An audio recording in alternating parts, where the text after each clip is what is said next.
পাইছো যে এফললৈ চিফ্ট কৰক জিএমচি নালাগে কিমান সঁচা কথা কৈছে এইটো সম্পূৰ্ণ মিছা কথা কৈছে মই আপোনালোকৰ মাধ্যমতে সেইটো জনাব বিচাৰিম যে মই অলপ কাহিনীটো কৈছোঁ কেনেকুৱা কি হ'ল প্ৰথম আমি GMCHত আছিলোঁ তেতিয়া আহি পেলাই 5:30 মান বাজিছে প্ৰায় পুৱা 3মান বাজিছে মই আহিবলৈ 5:30 মান বাজিছে তেতিয়া ডক্টৰে তাক পেলাই থৈ দিছে পেলাই থৈ দি পেলাই কোনোবা এজনে কৈছে মানে সিহঁতৰ ডক্টৰ এজনে এনেকৈ চবৰ কথা কোৱা নাই এতিয়ালৈকে কোনোবা ৱাৰ্ড বয় মাতি আছে সিহঁতে নাই অহা এইজন ডক্টৰে কৈছে লৈ যা বালটো মৰিব নহ'লে এনেকৈ কৈছে এনেকৈ সিহঁতৰ বিশেষ লৈ গ'ল তেনেকুৱা লৈ যোৱাৰ পিছত বহুত টাইম পিছত কোনোবা আহিছে লৈ গ'ল আমাক কিমান চিৰিয়াছ বুলি কোৱা নাই তেতিয়ালৈকে লৈ গৈ পেলাই থৈ দিলে ইয়াতে আইচিউত থৈ পেলাই মানে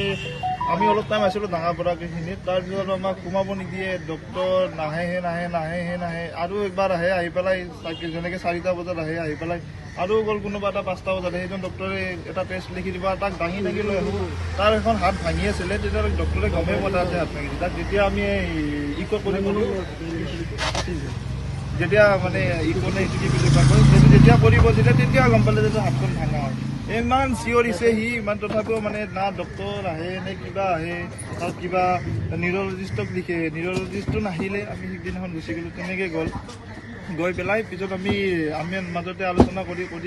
মামা মামী সিহঁতৰ লগত লাগি আমি তালৈ চিফ্ট কৰালোঁ কিন্তু আমি এইটোৱে বিচাৰিছিলোঁ যে কমচে কম তেখেতে আহি পেলাই সেইখিনি সময়তো কাৰো পইচা পাতি তেনেকৈ নাথাকে আৰু পইচা থাকিলে সি কাম নকৰে কেতিয়াও এজন পঢ়া ল'ৰা তাৰপিছত আমি বিচাৰিছিলোঁ যে নন্দিনী কাশ্যপে আহি পেলাই এবাৰ হ'লেও যদি ক'লে হয় যে ইয়াৰ পৰা লৈ যাওঁ কাৰণ তেখেতসকলে আমাতকৈ অলপ বেছি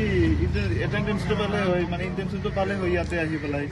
তো অভিজ্ঞ হয় তো তেওঁ আহিলেও ছাপৰ্টো দিলে হয় তো তেওঁ যদি ক'লে হয় যে আমি বেলেগ জেগাত লৈ যাওঁ হয়তো নেমকে সৈতে বোলে যিকোনো য'ত ভাল ট্ৰিটমেণ্ট হয় তাৰপিছত যদি তেওঁ মানে আমাক 1 টকা হয় নকৰিলে হয় যে মানুহটো মই আনি দিলোঁ চিফ্ট কৰোঁ এতিয়া 1 টকা নালাগে আমি তেতিয়াও সুখী থাকিলোঁ হয়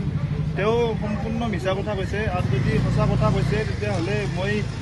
আপোনালোকৰ আগত কাক কল কৰিছে কাক কি কৰিছে মই তেখেতক জনাই দিব মানে দি দিব দিছোঁ যাতে মই গম পোৱা কাৰোবাক যদি কল কৰিছে বাহিৰৰ মানুহক তাৰপিছত যেতিয়া সিহঁতে এনেকৈ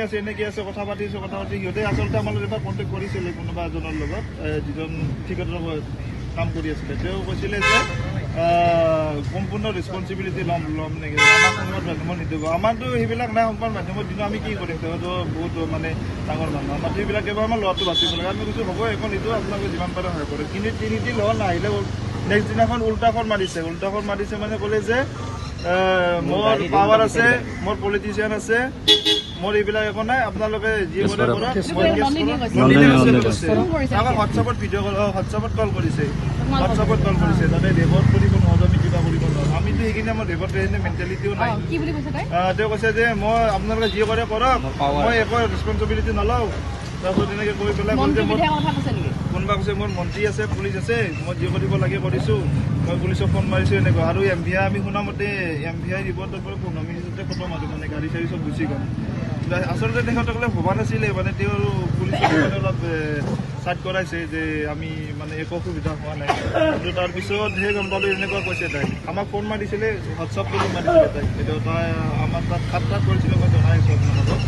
সেইটোৱে আছিলে তাৰপিছত ক'লে যেনেকৈ তাৰপিছত আমিয়ে ভাবিলোঁ নহয় আমি মানে এনেকৈ আৰু একো নাপাম আমি পেচেণ্টটো আমি নিজে চাব লাগিল বাকী সংবাদ মাধ্যমক আমি জনাই দিওঁ তেতিয়া আপোনালোকে সহায় কৰিছে যথেষ্ট সহায় কৰিছে আমাক লগতে অসমৰ ৰাইজেও তাৰপিছত আপোনালোকে আহিলে তাৰপিছত সেই নহ'লেতো আমি যদি এনেকৈ থাকিলোঁ হয় এইখিনিও গম নাপাই যে তেখেতে নন্দিনী কাশ্যপ তাৰপিছত গ'ল যেতিয়া এপলত হস্পিটেল চিফ্ট হ'ল সেইদিনাখন তেখেতসকলে ভাবিলে নেকি যে ইমাৰ্জেঞ্চি হ'ল আৰু তাৰ কাৰণে চিফ্ট কৰালে তাৰপিছত ৰাতি প্ৰায় 10মান বজাত বাপেক আহিছে লগত 6জনমান মানুহ আনিছে বাকী কোনো নাই কেৱল কৈ আছে সংবাদ মাধ্যম আছিলে আমি সেইবিলাকতো মাথা মাৰা নাই আপোনালোকৰ আছিল তেতিয়া তেওঁ আহিছে 10মান যিকোনো খবৰৰ বাবে যোগাযোগ কৰক 7099017330 লগতে 7099017110 নম্বৰত